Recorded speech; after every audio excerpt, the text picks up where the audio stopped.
Good evening and welcome to the Limerick Planning Board meeting for Wednesday, July 17th, 2024. We could stand for the flag salute. Allegiance to the flag of the United States of America and to the republic for which it stands, one nation, under God, indivisible, with liberty and justice for all. Okay.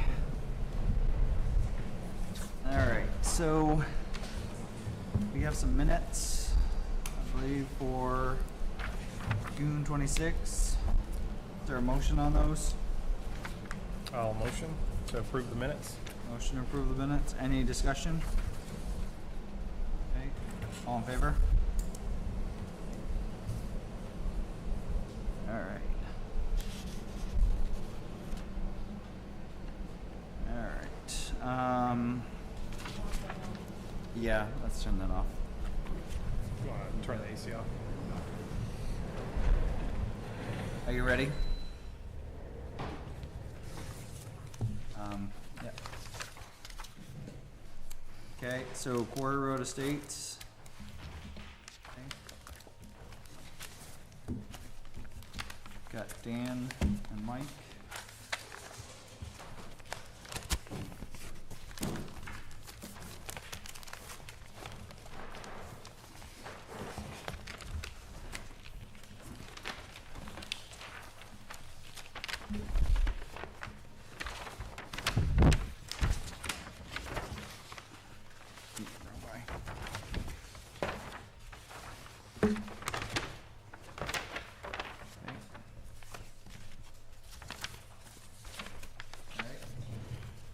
So we are back again with Quarry Road Estates, 11 proposed lots on Quarry Road.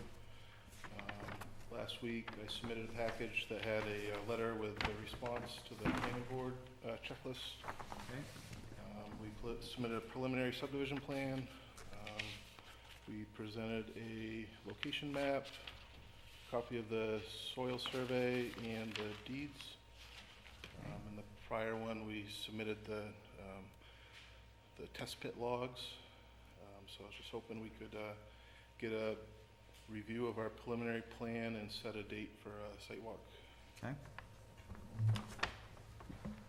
Has the rest of the board had a chance to look through this and think that everything's there in order to accept the preliminary plan? And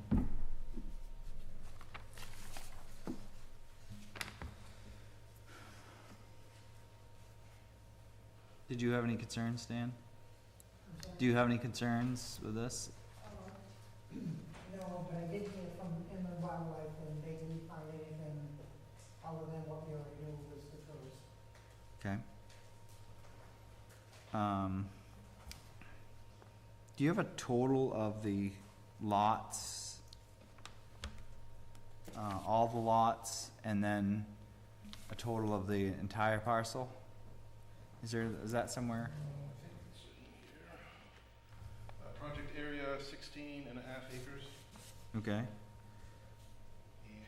the remaining land was, let's see here.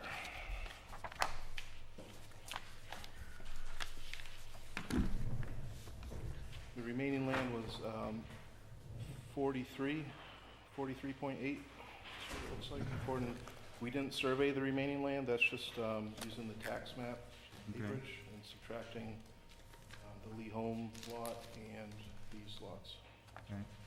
So all of the lots and then the few lots that were taken off, that's 16 and a half acres, is that correct? These 11 lots are 16 and a half acres. These 11 lots, okay, and then the rest of the parcel was, so the entire parcel was what, 60-ish? Yeah, it's over 60. So what's like the average lot size in acres, did you say? I know you've got them here. So I have them all in square feet, but they're, the smallest one is 62,750, so acre and a half. So they're acre and a half to, lot 3 is, 2.5. Okay. I didn't see what the question was, Aaron, on, let's see, no discharge on stormwater on site, the roads, there's no roads on one of the building sites. I didn't know what the question 18 is asking, I just was gonna look for it really quick. Sure. Because it seems like stormwater is something we should just at least, was there some discussion of that or some look at that? I mean, currently it's nothing but just road and grass and. Did you say it's stuff right there. 16? I think that's question, I thought you said 18. 18. 18, I'm sorry. I was looking at the thing, I wanted to make sure I knew what the actual, requirement was asking for. Major subdivision. What do we got? Are there provisions for collecting and discharging storm drainage in the form of a drainage or stormwater management plan? Yeah, so that was put in the best management practices and put in the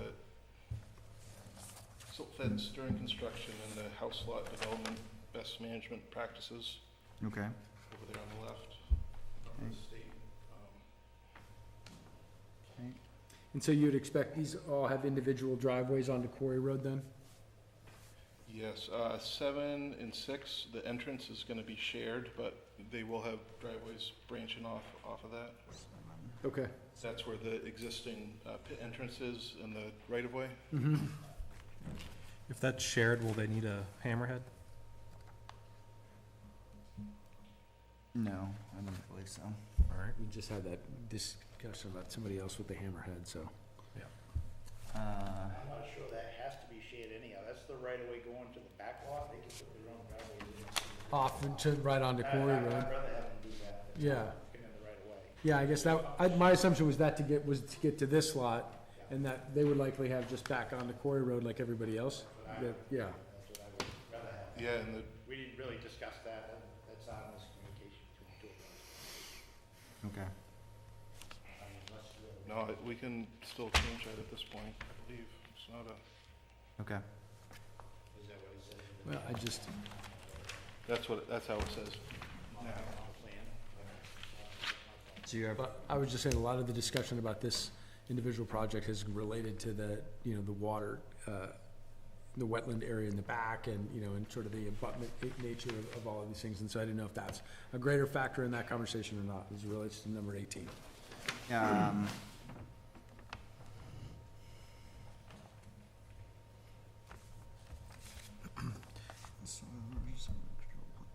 Do the lots slope towards Quarry Road or away from it? They slope down away from it. Away from it, okay. So there is, number 23 says a soil erosion and sediment control plan prepared by a licensed soil scientist or engineer, is one of the things that, is required. Right, and We that, have kind of waived it in the past. yeah, we did, in that letter, on the cover page, that Mike wrote, we did ask for a waiver on that. You did ask for a waiver on that one.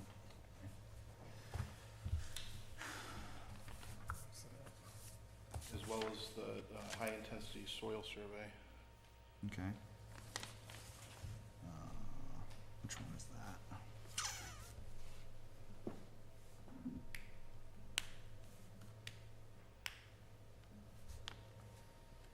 Which one is the height?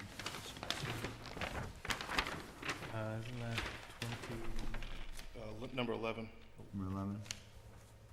Okay. And did you provide us with a soil map? Is that what you did? Yeah, so on here, it has the test pit locations. Oh yeah, I did give you the soil map. That's, should have been in that packet Okay. I submitted. I thought you did, I was just, When we were doing the test pits, with Ken, he was saying that that was matching up with what he was finding out there. okay. It's pretty, Let's, see this, so it would have been like 3 or 4 letter-sized papers stapled together. I see one here where it has area of interest and all that stuff, so I'm pretty sure that's it. Oh, here we go. Yeah, there we go.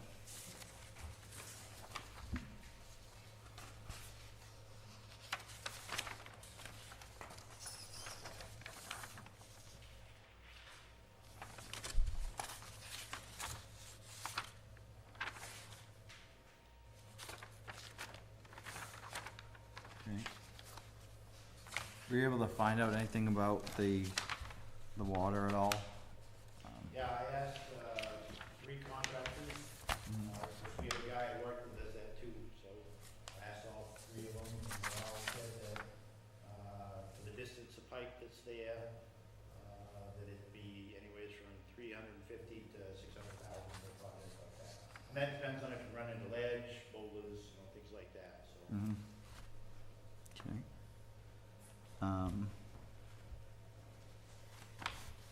I know the water district was looking to try to get some numbers also, but, we haven't got them yet, so. So, what's the board's pleasure? Move forward with accepting the preliminary plan and setting a site walk and public hearing?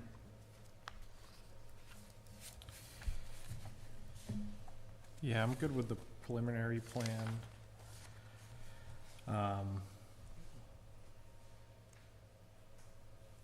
Yeah, I have no issues setting a date, I think.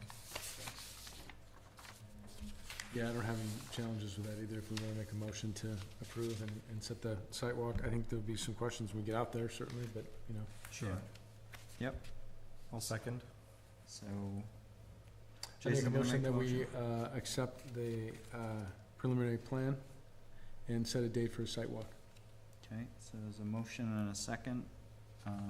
Any discussion on that?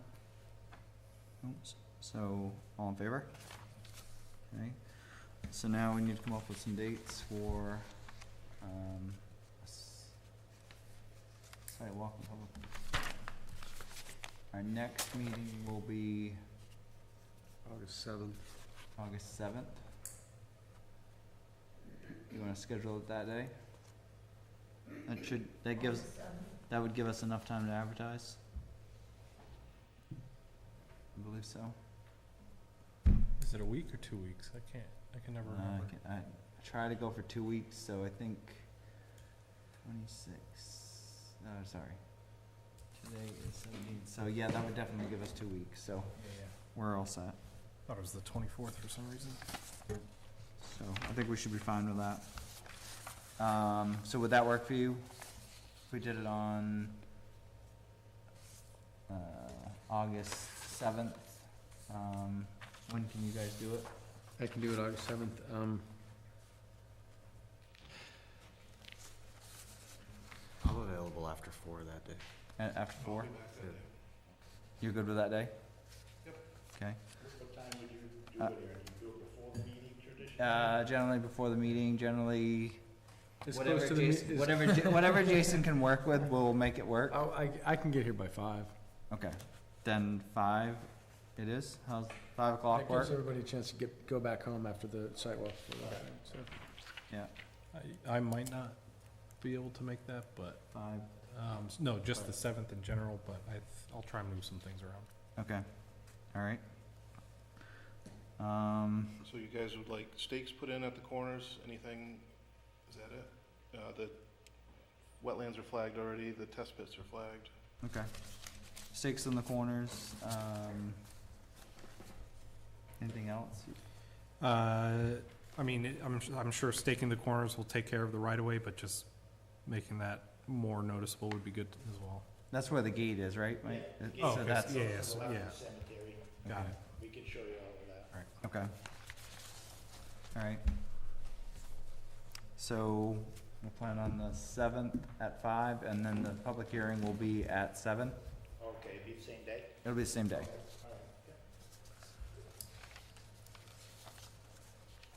okay. Okay, does that work for everyone? Yep. Okay, good. And at that hearing, will we be reviewing the final plan or not? I guess we'll see how it goes. We'll listen to the public, and it's possible that we would go into a review. It's possible that we might start the review and then have some things to work on. So, So we need to have the final plan prepared for that meeting. is there a lot that needs? There's not a big difference. That's what I was gonna say. I don't think there's a lot different. So, Okay. Stan, is there anything that you know of that needs to be done differently? No? Other than the signature block. Okay. Are you comfortable with the remaining land being over 40 acres based upon the tax map? So that does not count as a lot? Okay.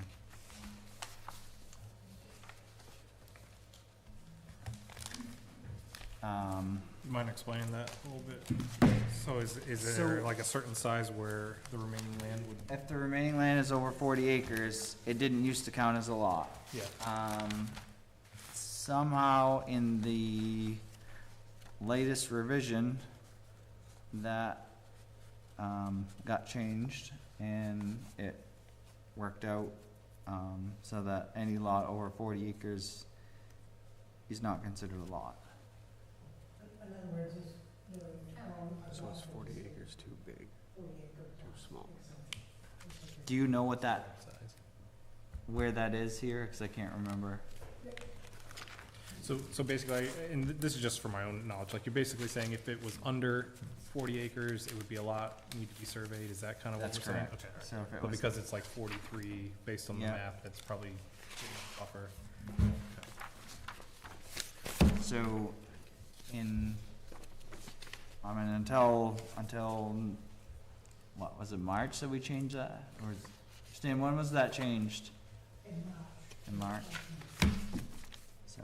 Okay. All right, are we all set? Thank you.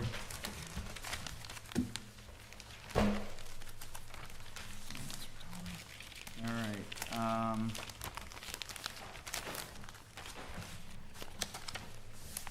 Stan, can you take the podium for just a minute? I just had a question for you.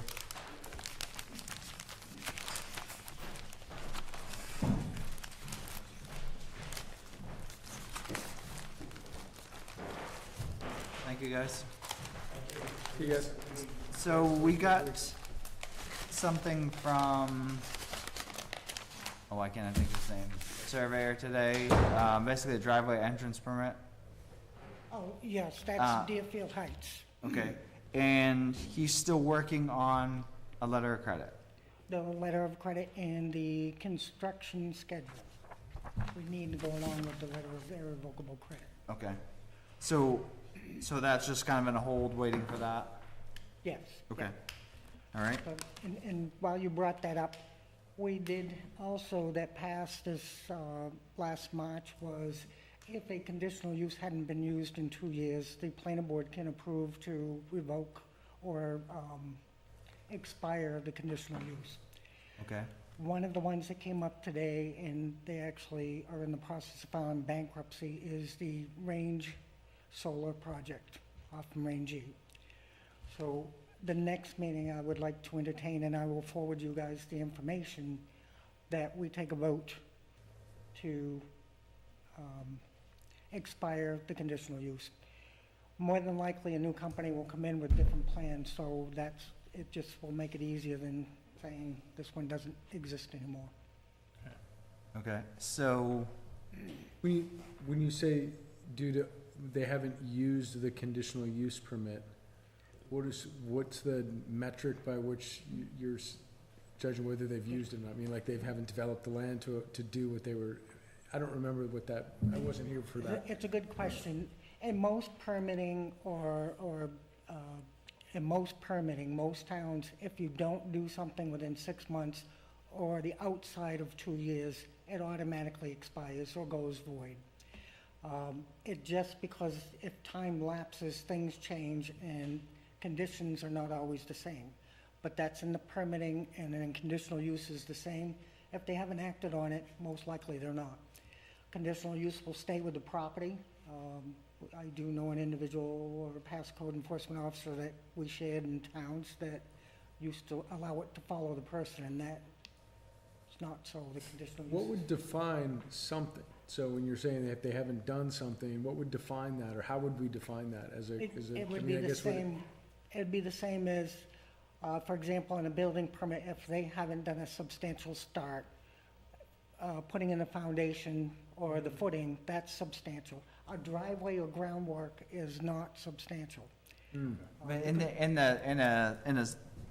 a conditional use permit case, they would have needed to meet all the conditions by the 2-year window in order to have that in effect, is that correct? Correct, and that's the other reason why I felt that it was important that we bring this up and expire it, because in 2 years, if they haven't done everything, it's gonna change. This will also eliminate the other issue that we had on Rangy Road, it being dragged out. If the conditions aren't all met, the board is allowed to vote on it and expire it. So if it's gone, and no one's done anything, and no one's done any significant actions towards implementing whatever it was for the conditional use, or if they haven't met the conditions of the conditional use permit in that 2-year window, you revoke it, Correct. right? We may hold a public hearing to revoke it, is that correct? It doesn't specify, it just allows the planning board to vote on it. It doesn't say. a Oh, public so we don't have to hold a public hearing? Right. Okay, I thought we had to, but, okay. Does that include a lot of the other old conditional uses that nothing's been done? It does. If, in other words, for example, somebody sells their property and they had a service garage there or a sales yard there, and they haven't done anything, the new owner comes in, doesn't do anything for a 2-year period, it allows the planning board and the town to take a new look at it and expire it and renew conditions. We actually have a situation that somebody's created an illegal junkyard under the old conditional use. And so it's a gray area and couldn't do anything with it, but with this, we can, so. So there are quite a few of those that you may be coming to us in the Yes, future? and I will send you emails and then we'll discuss it so that you have at least 2 weeks to review any information Okay, beyond announcing it publicly. okay. When we do that, we would need to notify that business owner or landowner? Yes, and I've actually sent notices, in this case with the Range Solar project. I have sent, there's 4 different owners at this point. So they've all been sent certified letters so I can prove, or we can prove as a town that we've attempted and they've received it. In another case on Foss Road, we've got a situation where the conditional use wasn't used. They've been noticed, sent a notice of violation, which I think I CC'd the board on. They've changed their use. So there was an original use for a garage and a service station, then it changed to a religious, and now it's back to a garage. So for clarity, I have asked them to come back to the planning board to redo a conditional use. Okay, It's a little bit of backtracking, but at least now we're being consistent and we're not doing, well, it's gray or Yeah. I don't want to do anything. Stan, what about the ordinance that was passed, once there was a conditional use on the property, it would stay with the property? That is true, that did pass. And conditional use will always remain with the property or with the structure. What changes a conditional use, it doesn't mean that if Aaron decides to move his gift shop down the road, that it follows him. A new conditional use will have to be taken on the property down the road. It will stay where the existing gift shop is. I'm picking on you, Aaron, but it would stay with that building for up to 2 years. If it does go silent and non-active for 2 years, then the board has an option. We could have voted to automatically expire it, but I felt it was better that it goes through the board review first. I don't think I'd be as good as, at the people things as my mom, so I don't know if that's gonna happen, so. I think it's gonna create some I gray. know she's not going anywhere, but I just, I think it's gonna create some gray when we try to define if it's been active or not, because like the gift shop example would be a good one. So the person has the gift shop, So, sells the property, and the next person that buys the place is like, well, I want to keep the conditional use permit, but I don't necessarily want to run a shop. But if they sell something in there once every 6 months to somebody that walks through, and they say, oh, I've got the shop going, can you take their conditional use permit away? Because you're like, it's not really a store anymore, but, It has to be inactive. or why would we, you know? It has to be inactive for 2 years. So if they have a gift shop, and we do have one on Main Street, the individual doesn't sell much, he might get one customer a month, but it's still active. So, again, it is. You're talking it's about Lynn, active. right? No. No. Just kidding. So, I mean, you want to do it so that if it does go inactive, it allows for another review and an option to Yeah, discuss. I understand it, I just wonder if that you don't run into some problems with trying to define inactivity. I think you're probably right, but so it would be easy if they are meeting the conditions, Mhm. if they have all the conditions and they've met the conditions, then they would be okay. Yeah. Yeah. You know, maybe an example of that is a brewery that has stopped brewing beer and is, I don't know what's happening. That's not trying to find places for you to go investigate. I'm just saying that, you know, we have a place that just went out of business. They were a brewery and now we don't know what's gonna happen, so. And if another brewery or a similar business wanted to go in there within the 2-year period, they could. But it still allows the board to take the option of reviewing it in the event that certain conditions are changed. And it's not left to one individual deciding, is this a significant change or is this not? Yep. There's been cases in the past where the board wasn't informed properly, so conditional uses were issued without certain things being laid out. And I think now that everything is put in black and white, it's an opportunity that allows you to review something. You're not gonna make a drastic change to a conditional use, but if it's something that needs to be brought up, then that allows you the opportunity to review it. Okay.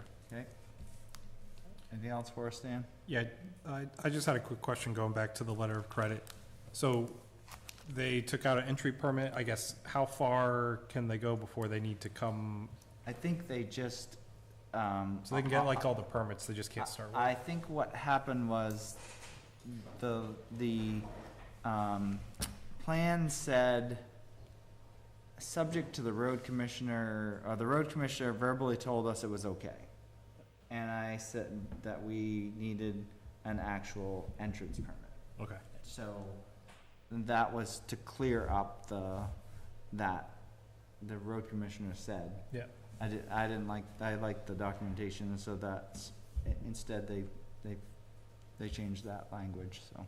That's exactly what, and the entrance permit actually will go in the individual land file where that wasn't done before either, so there Okay. is a way to follow it. So we didn't get a building permit Right. and a driveway entrance permit, we just asked him to provide that documentation for the conditional use, for Okay. the subdivision. all right. Great. All right.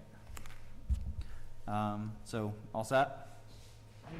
All right, Steph, so, I guess we're all set. The next meeting is the 7th. We also have a public hearing on the 7th on Quarry Road at 5:00 PM. Sidewalk. Did I say sidewalk? You said So- public hearing first. Sorry, we have a site walk on, Quarry Road at 5 PM, and then a public hearing for Quarry Road at 7 PM. So, thank you and have a good night.